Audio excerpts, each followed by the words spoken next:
Thanks again for this opportunity to share to you our project. Our project aims to offer a solution that allows an emergency settlement to evolve into a long-term one while ensuring respect for human dignity, cultural needs, and hygienic and sanitary conditions. Next. So, yeah, as I was saying, next.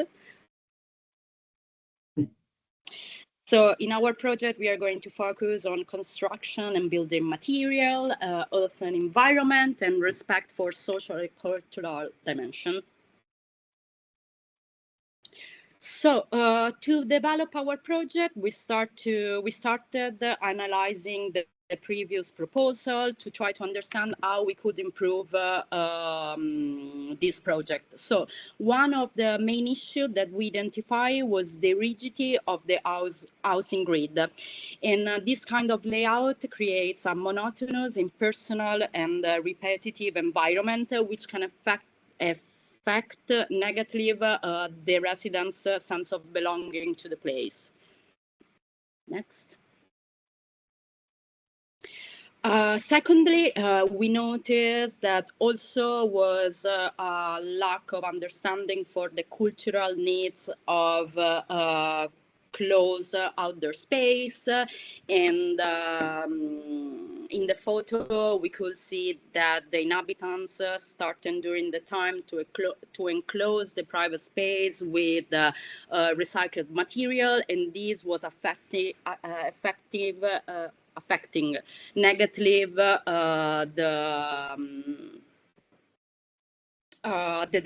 development of the settlement. Next.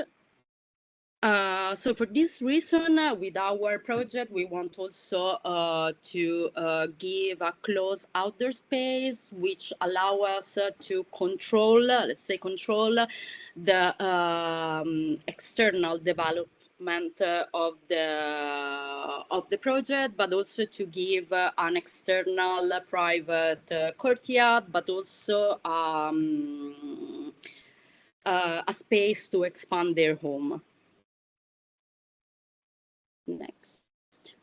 Also, we designed some semi-private space in which people can start to get to know each other and build up a familiar environment, which is going to be shared among a couple of shelters. And yeah, next, please. So these are the main features of our design. We are using dry toilet, a simple and feasible water drainage, a shared wall construction. Even though the last time someone of you said that so many people, they don't like to share wall, we want to point out that these hurt adobe wall are about 60 to 70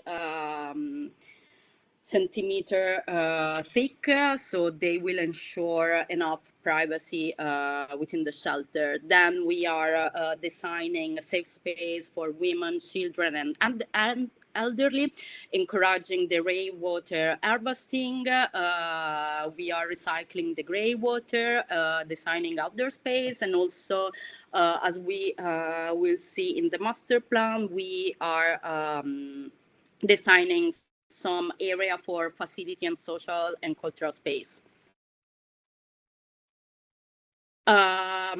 For the material, we are using Adobe Arch and Bolt. This technique doesn't require wood, the use of wood, and also they are costless, fire resistant, and sustainable.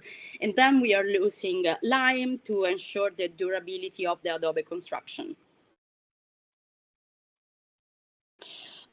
So we want also to focus in training. For us, this is a very important part of the project. We want to build with the community for several reasons. The first one is to introduce a sustainable practice in Somalia because there are too many buildings made out of concrete or with CGI shelter, and also because we can pay the future inhabitants to build their own home and also to create new job opportunity. So the training part is going to be divided in several steps. The first step will be a community meeting, so explain the project to the people and also to build initial trust. The second is going to be the Dolo Earth Lab, in which the inhabitants are going to start to create the Adobe brick, because we know that they need a bit like they need some weeks to dry, and this is ensuring that the people get to know the construction process and they know how to replicate it. And also it's going to be it is important to including all the groups, so the people can start to get to know each other. And yes, then there is going to be an advanced training in which people are going to start to build the shelter and learn how to build the vault and the arch.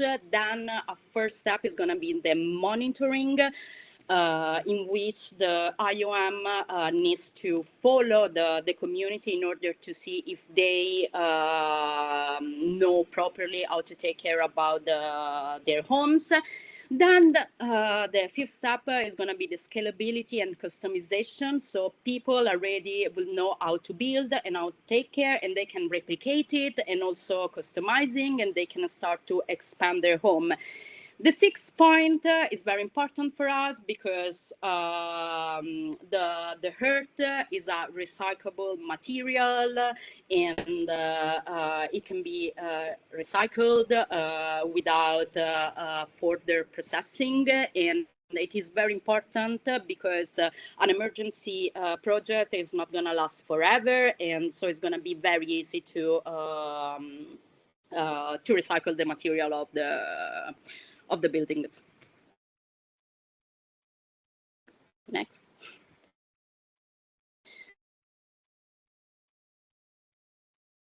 So yeah, I'll continue from here. This is the shelter. It's built in a vault, like we said. So Voice, Romy. Can you hear me? No. Can you hear okay? No.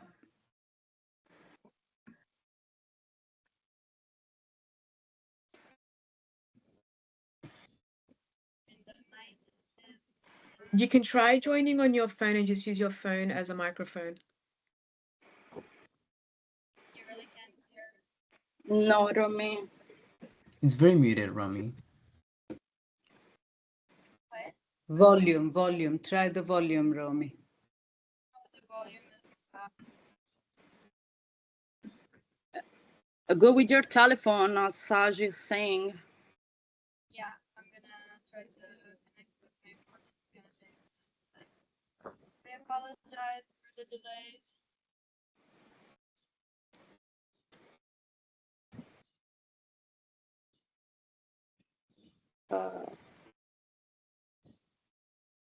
Yeah, but I think I need to. Okay, maybe while you are doing that, I can continue. Or yeah, I just if you can share the screen and because I no, can't now do... I can hear you better. You can hear now? Okay, so let's give it a try.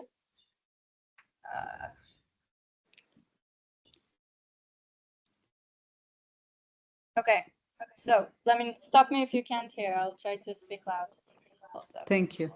This is a basic shelter unit. It's based on the vault, like we mentioned before, with an enclosed outdoor space, which can be used as a wall base to add an additional vault whenever they want to expand the building. The vaults or the shelters are organized like this to collect rainwater from the roofs into a cistern in a shared courtyard, which is drained out into the streets in case of an overflow. Louder. Yeah, the module looks like this. 1, 2, and 3, which is a slightly bigger shelter for bigger families. They have a shared courtyard in the middle for the 3 of them, and they have their own private courtyards and their rainwater harvesting. This is just an example of expansion possibilities, how they can still keep their courtyard and add a second level or another vault, or however they choose to expand. And this is what it looks like as a block of a few clusters together.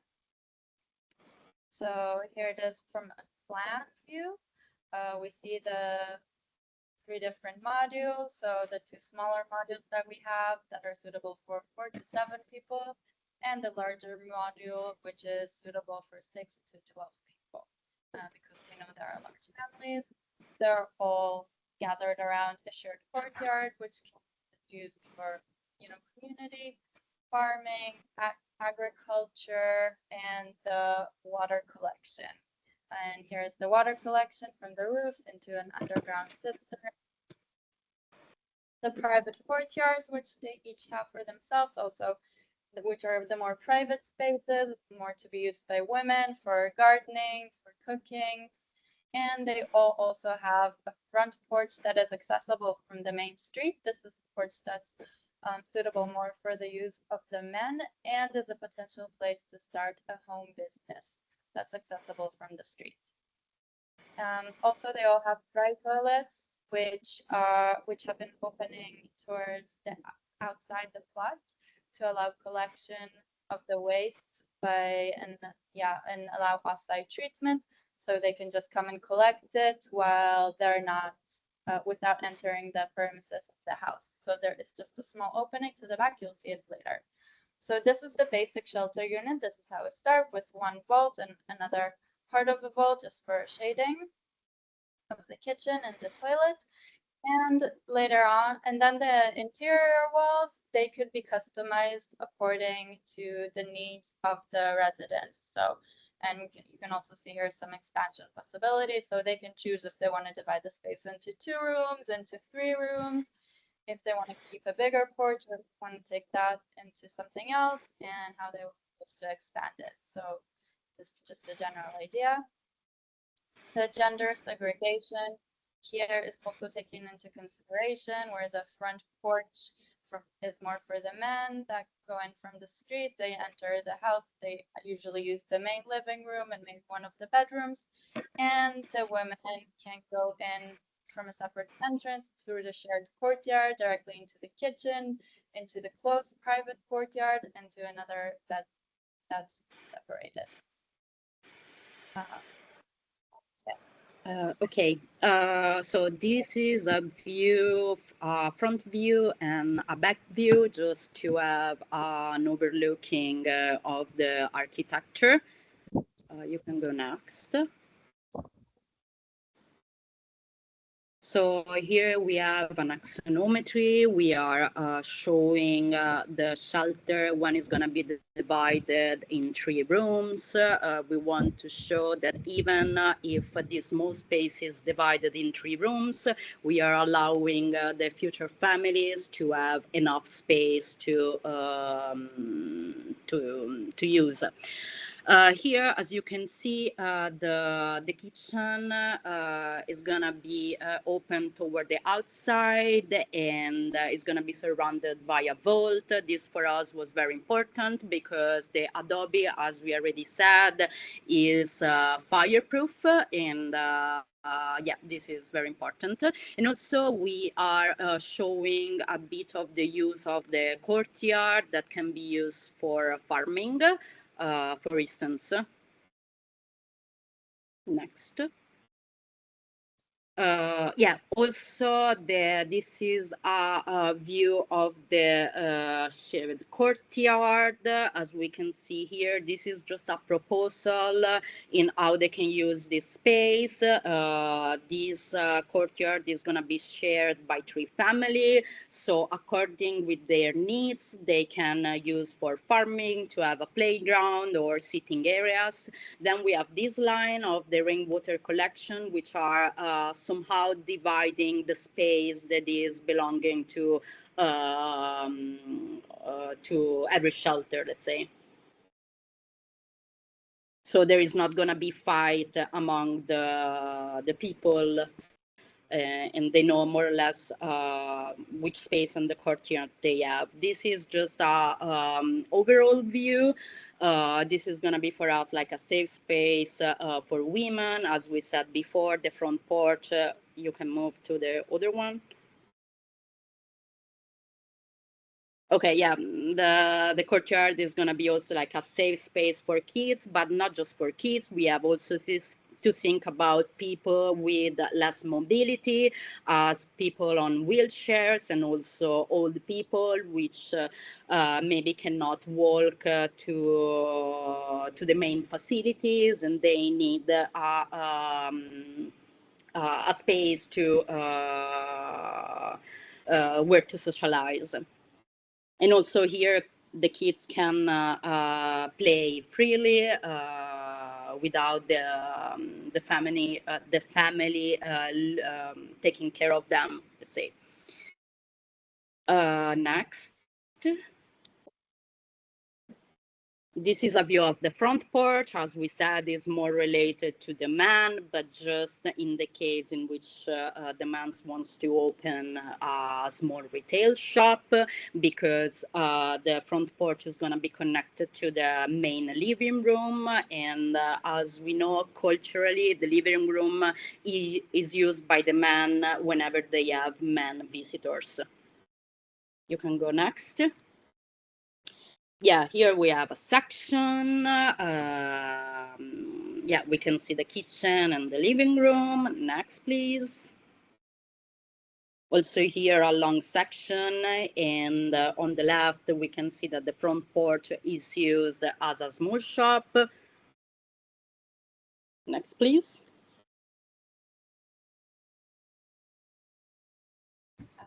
Can you hear me okay? Or Yeah. otherwise maybe so. Okay, if it's not, then tell me, and then you can just take over. So here's a section of the dry toilet, just to help you understand how this works. It's facing the inner private courtyard for every family. There's first a place for a washing area, a place to wash, and also a little elevated seat where you could put a bucket for washing hands or sit when you shower, and then another room for the toilet inside. And that room has this container underneath, which can be stored there for a while, a vent pipe, and it can be accessed through a door from the main street. Just the container part, not the entire room, of course. And then we found a reference of an association called La Vote Nubian. It is a French association which built these Nubian vaults from mud bricks across different places in Africa. They start from their construction, from the teaching and making the itself, and then construction to the finalized building. We're taking as a reference some of their technical details. So for example, the mud brick itself and the sizes, which are easy to use. Digging the foundations based on rocks, and also the layout of the bricks, which includes a lot of these sort of openings, which can be then later decided to be closed off as a niche or used as an opening. And this is to save material. The openings are built in this way, and the vault is built on top of them, and later the walls can be extended above. And here's an example of how they built the vault, just some easy techniques to make it simple. Use the hand to make the shape of the vault, and yes. Yeah, I would just like to say that we introduced this NGO because we use some of their detail, especially for the niche, and just for this reason. And okay, this is a section where we are showing the materials. So we have sun-dried mud brick, which are bigger for the walls, and then a smaller one that are used for the vault. So Adobe Bricks, we decided to use this material because it can guarantee a fresh environment within the shelter, and also because, as we said, it's sustainable, and so it keeps the inside fresh. We also design some opening which allows cross ventilation, but also the warm air to go outside. To ensure the durability of the adobe construction, we use line damp proofing for plastering the outside. And also we decided to rise up the shelter. So we have a linear foundation made out of stones and a mortar of lime. Underneath it, there is a drainage layer made out of gravel. And for what concerned the floor, we also raised the floor. We use 20 centimeter of crushed glasses, which can be used as a drainage layer. We didn't use it also for the foundation because it's less stable, and we thought that gravel is better from the foundation, but for the flooring is okay. And then we have a slab of lime mortar. And you can go next. Yeah, and also raising up the structure. The structure is very important in case of flooding. So we are really ensuring the durability of the mud brick construction. Next, please. So here we are to the cost. The estimation of the material is $1,600. We decide to don't use the cost of the mud brick that IOM gave to us, because we, as explained, we thought that this mud brick should be built by the community, and all the money that we are saving, we can in a second moment we can pay the work of the inhabitants. But for what concerns Adobe brick, we we are still considering the cost for the soil, the sand, the straw, and the water. All the material that are marked are all like all the price are given by local expert, in this case by Jabir, that really helped us a lot in understand the prices that we were missing. And then we have the door. We decided to make the door with the plywood, and then we also added some buckets. Buckets are necessary for the dry toilet, but also in an emergency state, they can be used as a sink for the kitchen and also for the toilet. Yeah, and then the training and labor. Sorry? Yeah, just the one last thing to add to this is, yeah, the total cost of materials, like you said, is 1,600, and with the extra 600. Can't hear you, Romy. Okay. I'm saying the extra $600 is used for the training and labor costs. Can you hear? Yes, now yes. Okay, so yeah, I was saying that the extra $600 from the budget will be used for training and labor. Yeah, you can go ahead. Okay. So in order to develop the master plan, in this case, we are talking about Dolo. We had to analyze the site, and can you go next? So the site is 35 minutes far away from the Dolo Center, which is a suitable distance, but that means that we have to design some facility within the new site. Next. So we know that there are a few facilities next to the new site, but also we decide to design other facility. There should be site specific next, like a recycling center, a community center, a mosque, a retail shop, school, kindergarten, and senior center. Next. Yeah, so with our design, we are trying to avoid this rigid grid design, as we will see. Next. And yeah, and then there's gonna be a sequence of private space, semi-private space, and community space, as we can see from this sketch. Next. Yeah, so this is the site plan. Alicia, I don't know if you don't hear me well, maybe you can explain. No, I can. Okay, so yeah, this is the Dolo site plan, which is the site that we initially planned for. You can see the layout of the clusters together. We have a main central area in the center. If you notice, the lowest point in terms of topography is right in the center there, where we decided to keep an open green area because this is where all the water will accumulate eventually, and we want to avoid flooding. There's also a mosque in the center, and yeah, just community centers, which could be used as classrooms, as play areas, as workshops, and so on.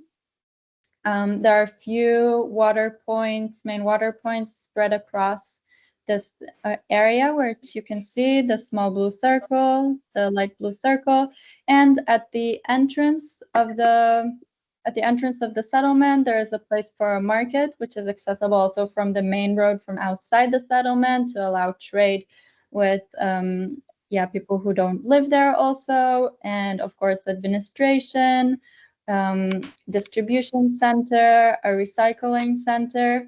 And yeah, just also the community centers are spread around different areas to make the place more safe, to make people walk around the neighborhood and generally make it a safer and nicer place to be. Yeah, I would like just to add something.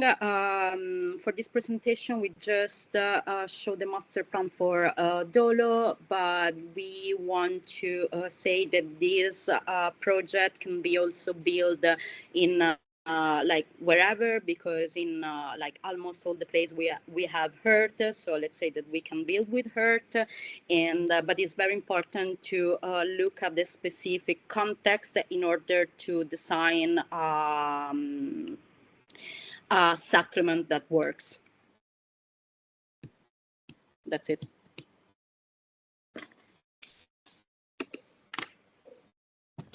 Thank you, guys. Rami, if you can stop sharing your screen, maybe, so I can share mine. I think I stopped. Yep. Carlos, do you want to do it or do you want me to do it? I can do it. Okay, cool. Oh, Do you want to I do was it? like, no, it's okay. I was just prepping my screens. I thought I was doing it. Go for Very it. good. I have it. Can you see it? Yes, right. Cool. Menu, view, full screen mode. You can see it, correct? Very good. Great. Let me just move this to the side. Cool. You ready, Saj? Yeah, go for it. Exciting. Good morning, everyone, or afternoon or night, wherever you are. My name is Carlos, my partner is Sajida, and our project is called HOY, which means home in Somali, a system centering on mutual aid and human dignity. While researching Somalia's cultural context, we found a history of craftsmanship, from throwing clay to a unique weaving technique to self-built nomadic calls across the region. We also found archival images of mud used in local vernacular. We focused on this rich history of mud brick architecture, from the old mosque in Zila to the Italian-era mud brick camps near Mogadishu. Somalia has significant precedents of mud brick housing and civic buildings, from the fortresses in Bosaso to intricate mud brick neighborhoods in Berbera from the Ottoman times. And recent precedents include work by Abdul Fahmi in Burao, and of course the IOM IDP housing in Dolo since 2022, indicating a rich history of adaptable craftsmanship. This adaptability is seen in modern akals as well, switching traditional thatch for fabric with and also metal sheeting in more recent times. Exploring Somalia's social and environmental conditions, we see that after decades of conflict and economic hardship, the land has been intensely deforested. Today, Somalia landscapes are bare due to human mismanagement and climate change, and this is especially evident at our sites where internal displacement and rapid urbanization have caused severe environmental degradation. Knowing Somalia's modern history and environmental crisis and the IOM's limited budget, we don't propose an architectural project. We are proposing a whole system of mud brick and permacultural education to create self-sustaining communities. As such, we can start imagining an IDP family. Architecturally, we give them the ability to be their own architects, capacitating them with classes by masters like Hassan Fatid did in Santa Fe in the 80s, for example. Then these locals are trained and capacitated as a community. Thus, we cut the middlemen, allowing them to build homes for their individual needs, and eventually pass this same knowledge to other generations of Somalis, who can then spread these building skills well beyond just Baidoa, Bosaso, and Dolo, whether they go back home to where they're originally from, or they decide to move or are displaced somewhere else from these camps that we're designing. Similarly, those same IDPs could be educated to farm regeneratively, like what the Food and Agriculture Organization is doing with the Great Green Wall of Africa project in places like Senegal, for example. Thus, learning how to reinvigorate the land, bringing their knowledge back home to their communities, and eventually spreading these skills around even if they face displacement again. In this way, we're building capacity within these communities to bring regeneration throughout Somalia and not just the sites in Baidoa, Bosaso, and Dolo. To achieve this, Hoi first excavates soil from our 3 sites. Then, we make mud bricks out of this soil, and finally, we stop desertification using permacultural techniques by planting, using permaculture in these different holes that we are creating throughout the sites. Our system is simple. We start with a basic unit of 3 by 3 meters, replicate into 72-meter square shelters, which make up clusters with semi-public courtyards and adaptable settlements. This grid allows planned rigidity by limiting each unit's footprint while offering flexibility for the trained IDPs to customize their spaces with vaults, domes, and courtyards as they choose and need. One rigid bounding wall that allows for an initial emergency shelter that can eventually become a full self-made home adaptable to each family. Different stages, but one single goal: dignified living for all IDPs and Somali population within the country. Following Somali traditional domestic formalities, our logic adapts to front-facing guest spaces that might become men's living quarters at night, while giving women private areas all day long. Our logic allows kitchens to range from internal to outdoor, depending on what the family desires, and our sanitation facilities can easily be accessed through the courtyard, keeping the toilets outdoors but within the boundary of the home. So we have one rigid. Oh, sorry, no, Saj, it's your turn. Continue. Oh no, it's yeah. So it's one rigid grid and one hyper-flexible layout.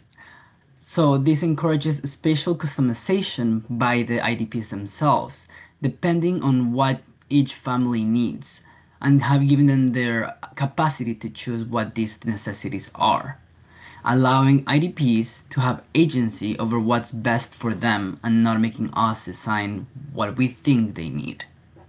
So instead of a one solution fix shelter that generalizes every family's background and needs. Our system gives agency to families to make homes as they have been doing historically. But because Hoi, our system incites dignity from adaptability. And we can see that in the next 3 cases that we're going to put together now. So, Yes. yep. So our case in Baidoa faces seasonal flooding with IDP groups displaced by drought, many of whom are from minority clans. For Baidoa scenario, we envision a family. Let's call them the Mohammed Abdi family. They have a hybrid inside-outside kitchen and subdivisible front rooms for guests. No one in their family has a disability and thus they add a second floor terrace. They are from a minority clan and prioritize outdoor private space. Bosaso is an arid commercial coastal city that faces many IDPs in fear of displacement due to land tenure. Here, the Amr Yusuf family is of a pastoralist background. They don't like the idea of an interior kitchen, so they build a fully external kitchen in their courtyard. And despite losing most of their herd, they still have some goats, so they segregate a pen within their home. They also plant some palm trees and frankincense in hopes to generate additional income. In Dolo, for example, a community in the border with Ethiopia, flood-displaced riverine communities might temporarily move, but need to learn how to make water-resilient infrastructure. Maybe it is the Abdullahi Noor family who are mostly women and have a long lineage of healers and midwives. Their kitchen, garden, and living rooms become temporal medical spaces during the day and living and sleeping spaces at night. They use our front guest space for medical visits during the day and their courtyards to grow medicinal plants like aloe, hadi, and dakar to treat patients. The units can be assembled in different configurations to adapt to the necessities of different communities. And through this section, we can see how the street elevation starts to bring rainwater into towards the houses, where there's pipes that use gravity to guide the water into the courtyards, where the water winds and filters into the soil, allowing for variable ground conditions for these plants. This long pathway allows water to not only reach plants, but to percolate into local aquifers where it can later be extracted. Then what does not seep into the ground gets filtered into underground water storage for irrigation purposes. This system is apparent in Baidoa, a flood-prone city where historically ostracized minority clans, like the Somali Bantu or the Gobaye, seek private communal spaces. Because of the steppe landforming for irrigation, the center of a cluster can become a clan meeting space as well. Thus, atop the water storage, you might see a monthly formal clan meeting, for example. In contrast, in Bosaso, where it tends to be very arid, a community might decide to use their courtyard as an economically productive space. They might choose to grow native frankincense, which is also very profitable. Here, they decide to utilize the workshop in their cluster to commercialize and harvest. They treat and process it here so they can maximize on the nearby international port to sell their products, while also profiting locally under the public fabric verandas. Lastly, Indolo, being much closer to a river, it creates possibilities for more diverse plants. Again, maybe a couple of healers used to share farming courtyards to grow a large variety of medicinal plants. Mud, garas, or hadi used for wound healing, stomach remedies, and coughs could be seen within these spaces. The fabric verandas outside create an informal waiting room for the local healers when they have people waiting at home, but it can also become just exterior public space when there's no one really waiting in line to go into these medical spaces. This interplay of rigid boundaries with flexible possibilities also translates at the urban level. Our grid sees social condensers like mosques and souks as nuclei for the community, where clusters of homes surround these social condensers. The water collection system then flows beneath, and the permacultured green spaces start to sprout in between. creating a system for the IDPs to decide what they need in their own settlements.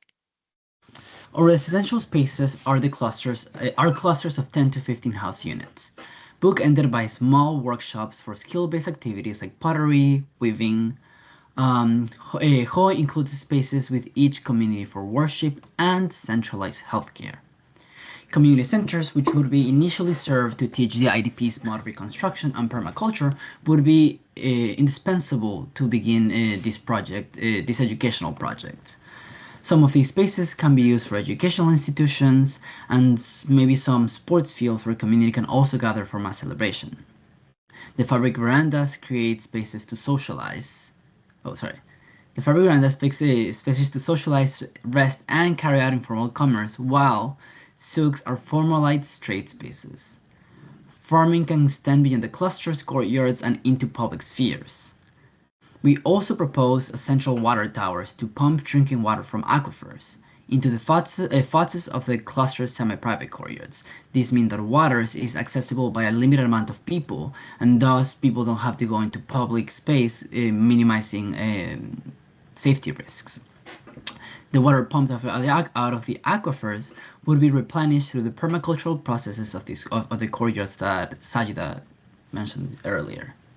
Our system considers the earth conditions around Somalia. So usually the earth is sunbaked during Jilal, making the ground water repellent during the goose season. So we proposed breaking the ground, oxygenating it while we gather the mud brick material. This allows for endemic pioneer species like chaddad to rehabilitate the soil by reintroducing nitrogen into the ground. This breaking of the ground allows, along with the root system of these plants, allow for aquifer replenishment, and it creates conditions for enrichment species like yehbes and bers to grow and breathe life back into the ground. These plants allow with time for growth of annual species while ensuring long-term self-sustaining microecosystems. With the excavation of the streets and the interior courtyards, we can collect enough earth volume to create not only emergency stage housing shelters, but fully functional, dignified homes. And depending on the site, oh, Saj, should I go? Yeah. You good. Depending on the site, the soil of Dolo, Baidoa, and Bosaso can be enriched to reach optimum mud brick strength. Or buildings would be damp-proofed using Salma's damp-proofing manual techniques, with a first layer of Magda, followed by a layer of Tarka, then covered with Sarush, then a layer of Kasha, and finished with a diluted lime wash, Rashasha. And based on the IOM's pricing list, all the soil needed for the mud brick would be approximately $1,000, if not less. The stone varying from site to site, but more importantly, if we also pay 4 IDPs for 7 days of labor at $10 a day, each unit will average at less than $2,000 per unit. And this is not considering that we will source a lot of the soil, if not all of the soil, from the excavated landscape, as well as some of the stones for the foundation.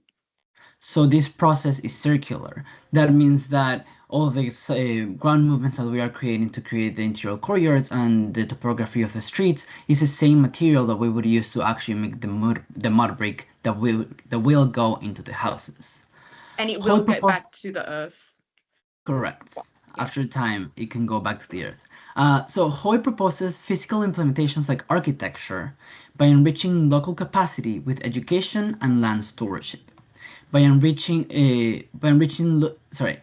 for regenerative cycles of care based on value systems of self-reliance and adaptability for both the people and the earth alike. We are betting on the historic capacity of the Somalis people through these peoples, IDPs alike, to be resourceful and resilient, uplifting each other, their communities, and their land. This, of course, would not be possible without partners like IOM, the Somali government, Earth Architecture Labs, and even other UN entities like the World Food Programme. Hoi is about systems of reliance and about care and dignified living. If we invest in the people today, they will create spaces and places to return to tomorrow. Thank you. Thank you.